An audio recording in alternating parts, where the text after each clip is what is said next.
the great Jim Carrey. You are the vanguard of knowledge and consciousness, a new wave in a vast ocean of possibilities. On the other side of that door, there's a world starving for new ideas, new leadership. I've been out there for 30 years. She's a wildcat. Oh, she'll rub up against your leg and purr until you pick her up and start petting her, and then out of nowhere, she'll swat you in the face.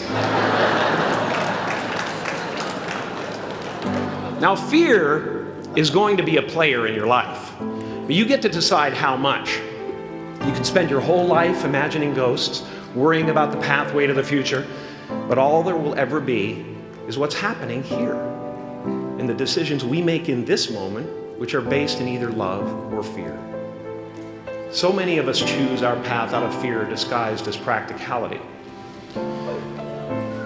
What we really want seems impossibly out of reach and ridiculous to expect, so we never dare to ask the universe for it. I'm saying, I'm the proof that you can ask the universe for it. Please.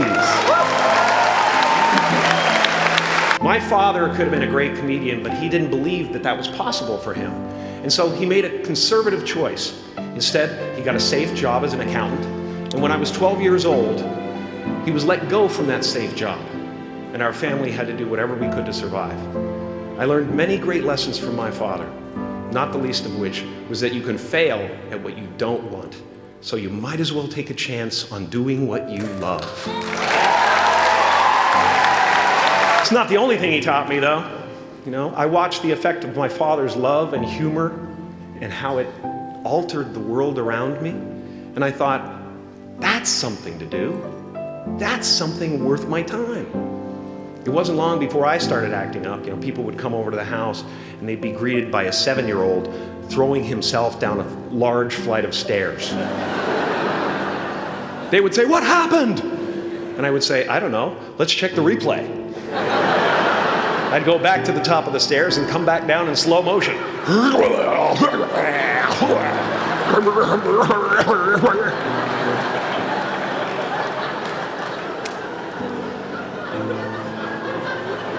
It was a very strange household. My father used to brag that I wasn't a ham, I was the whole pig. And he treated my talent as if it was his second chance. When I was about 28, after a decade as a professional comedian, I realized one night in LA that the purpose of my life had always been to free people from concern, just like my dad.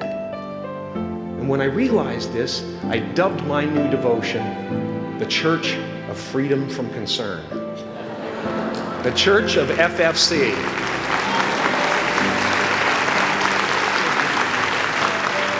And I dedicated myself to that ministry. What's yours? How will you serve the world? What do they need that your talent can provide?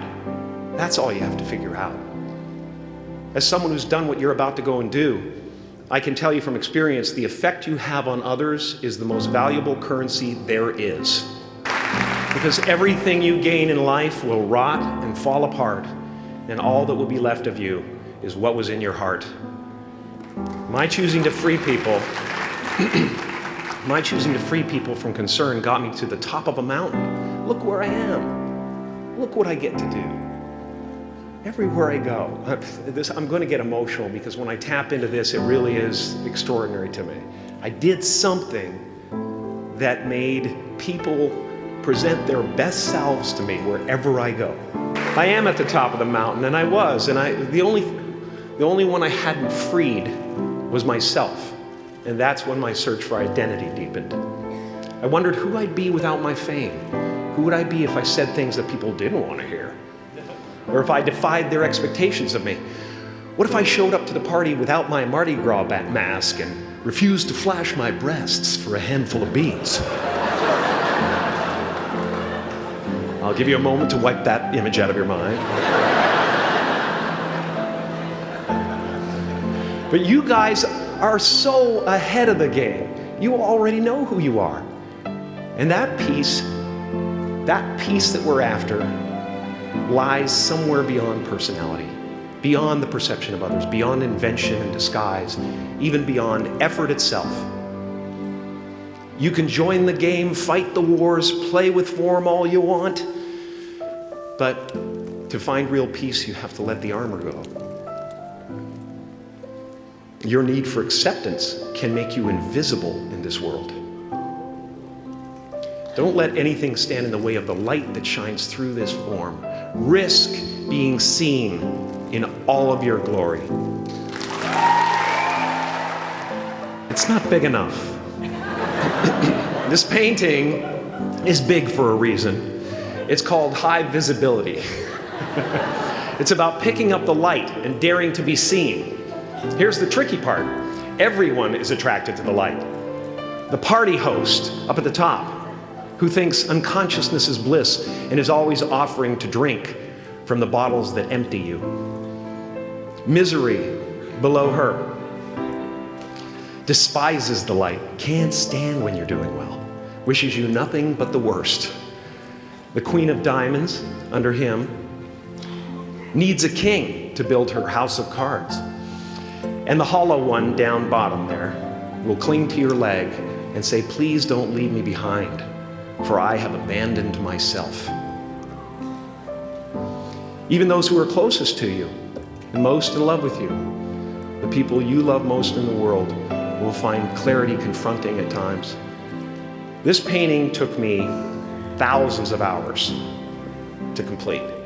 I worked on this for so long. I was weeks and weeks like a madman alone on a scaffolding. And when I was finished, one of my friends said, this would be a cool blacklight painting. So I started over. Some pretty crazy characters up there, but better up there than in here. You know, painting is one of the ways, thank you. Painting is one of the ways I free myself from concern, a way to stop the world through total mental, spiritual, and physical involvement. But even with that comes a feeling of divine dissatisfaction, because ultimately, we're not the avatars we create. We're not the pictures on the film stock. We are the light that shines through. All else is just smoke and mirrors, distracting, but not truly compelling. I've often said that I wished people could realize all their dreams and wealth and fame, and so that they could see that it's not where you're going to find your sense of completion. Like many of you, I was concerned about going out into the world and doing something bigger than myself, until someone smarter than myself made me realize that there is nothing bigger than myself. Now I'm always at the beginning. I have a reset button, and I ride that button constantly. Once that button is functioning in your life, there's no story that the mind could create that will be as compelling. The imagination is always manufacturing scenarios, both good and bad, and the ego tries to keep you trapped in the multiplex of the mind.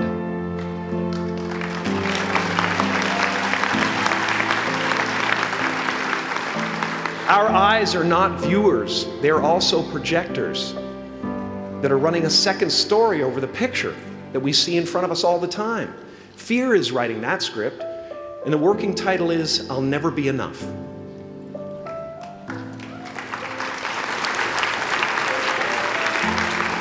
Now you're going to look at a person like me and say, how could we ever hope to reach those kind of heights, Jim?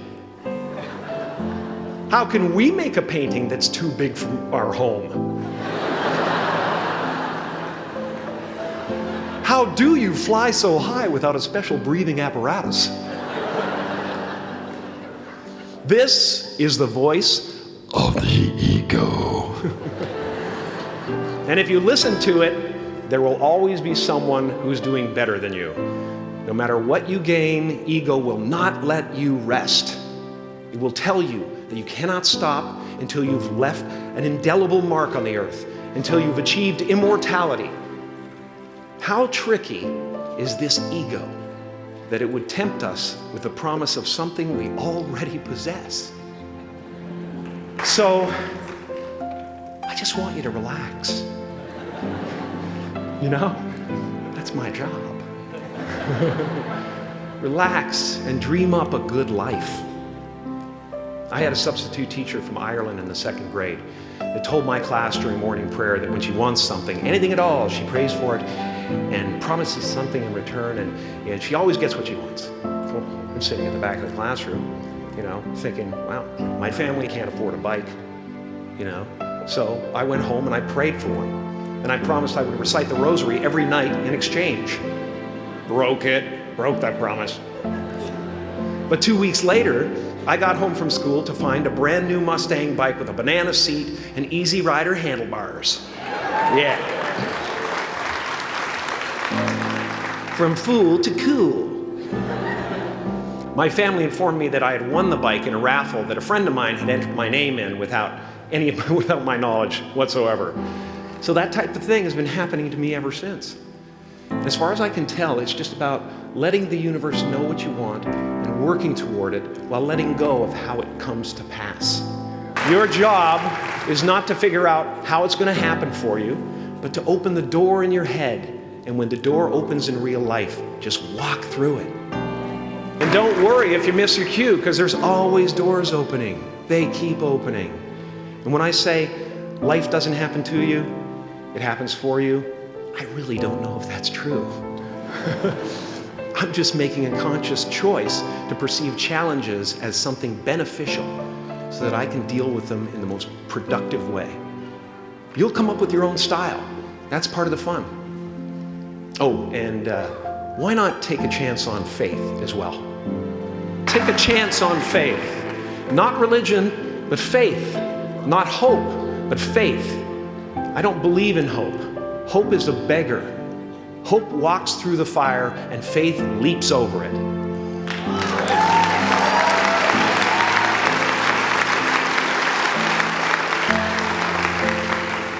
You are ready and able to do beautiful things in this world.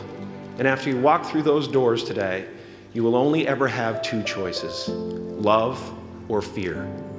Choose love, and don't ever let fear turn you against your playful heart.